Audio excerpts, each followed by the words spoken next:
For some time we've been working on a climate resilience project here in the Philippines, and we all know that the Philippines is very vulnerable to climate change. ACIAR, the Australian Centre for International Agricultural Research, has been very supportive of our climate resilience research in the Philippines, addressing issues around climate resilience and more from the perspective of many of the local communities who were at the real forefront of the impacts of climate change.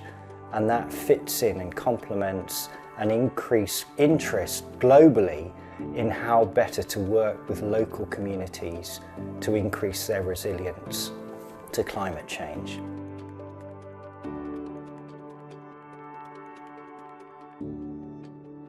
It's important because I think in the past, for the last 20-30 years, we, researchers and development practitioners, have talked a lot about the importance of ensuring that our research addresses the problems faced by local communities and including them in the research process. What happens quite a lot is that the theory is well ahead of the practice. And it's not always the case that local communities are as engaged in the research process as they ought to be. There's a growing interest in what is now called locally led climate adaptation. It stems from the fact that the previous work has tended to be perhaps more at a community level, and there's a subtle difference here where by working at a community level you can argue that you're doing locally led research.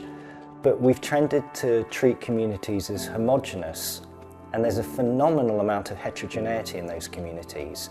So often the locally led work in the past has not really captured the problems faced and the different solutions for different members of a community, often the more marginalised, whose voices haven't been heard.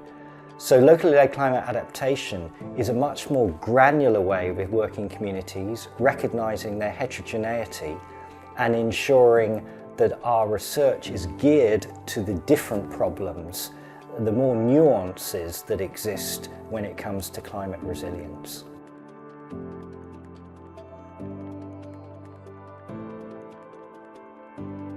The climate risk mapping, the CS mapping, is a fundamental methodology for working in a participatory way with communities.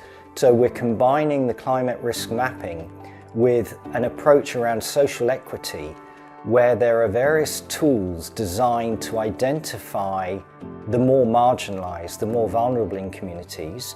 And it's not necessarily a gender binary between men and women. It can be poor and rich, it can be old and young, but wishing to ensure that the climate risk mapping includes a variety of voices so that we understand what the climate risks are from the perspective of different types of farmers, and hence what the different climate adaptation pathways should be.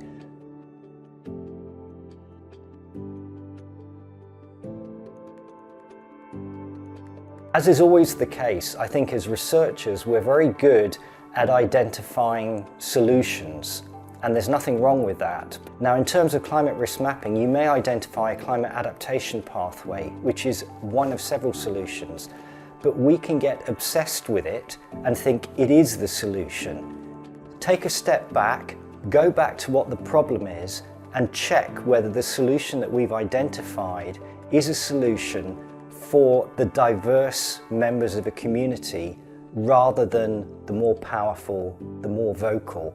And hence I would argue that if you're going to have climate resilience geared to local communities' needs, you need to have that social equity veneer, otherwise you're likely to largely ignore perhaps the most vulnerable in a community and those who really should be the priority of climate resilient endeavours.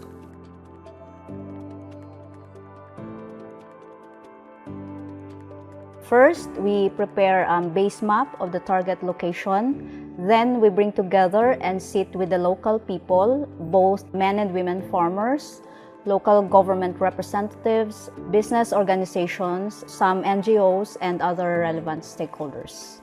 Throughout this process, we engage with them to identify and address potential equity issues that could either support or hinder inclusive participation in the CS mapping activity.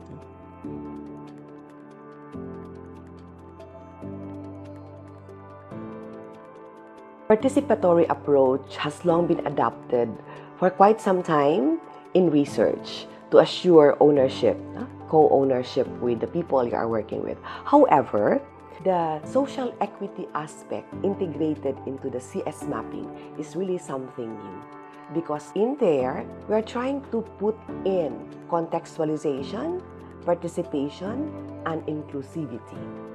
We are really trying our best that they will be co-working with us, not just co-participating, but participating actively, and then they have their say. We are really merging the technical aspect with what we learned from research, with what is really the lived experience of people right at the field. We are looking into adaptation, displacement, and dispossession, and we adapted the same, wherein we tried to map out both the physical and social realities of people that we are working with. In our work in Guinea-Angan and other sites in the Philippines, we try to ensure that we do proper targeting, because both geographic targeting and social targeting. The first thing is to know what the climate risks are. And of course, the CS mapping has been an extremely useful exercise, both for the local government unit as well as for IIRR. The local government units can build on the insights gained from this climate risk mapping with social equity lens to develop their local climate change adaptation plans, or LCCAPs. By centering voices, municipalities and provinces can develop and implement adaptation strategies that are context-specific, inclusive, and actionable, creating ownership and lasting impact.